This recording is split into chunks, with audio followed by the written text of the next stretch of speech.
बिलोली तालुक्यातील केसराळी येथील बूथ क्रमांक 139 येथे वृद्ध महिलेला चक्कर येऊन ईव्हीएम मशीनवर पडल्यामुळे मशीन खाली पडून मशीनमध्ये बिघाड झाली. त्यामुळे काही काळ मतदान प्रक्रिया बंद होती. लागलीच पीआरओ काटोके यांनी क्षेत्रीय अधिकारी बच्चेवार यांना फोन करून तात्काळ नवीन ईव्हीएम मशीनचा पॅड मागवला व मतदान सुरळीत करण्यात आले. काही काळ ईव्हीएम मशीन बंद पडली होती. त्यामुळे बाहेर रांगेत थांबलेल्या वृद्ध महिला पुरुषांची तारंबळ उडाली होती.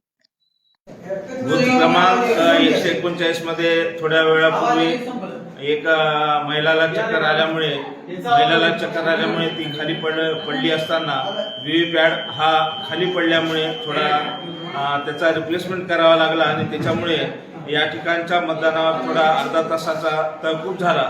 त्यामुळे सदरील मतदान हे अर्धा तास उशिरा सर्व यंत्रणा सुरळीत केल्यानंतर पुन्हा सुरळीत चालू करण्यात आलेली आहे. आणि बूथ क्रमांक 139 मशीन बंद पडण्याच्या पूर्वी पुरुष 142 आणि महिला 132 असे एकूण 274 ही झालेली मतदान संख्या होती.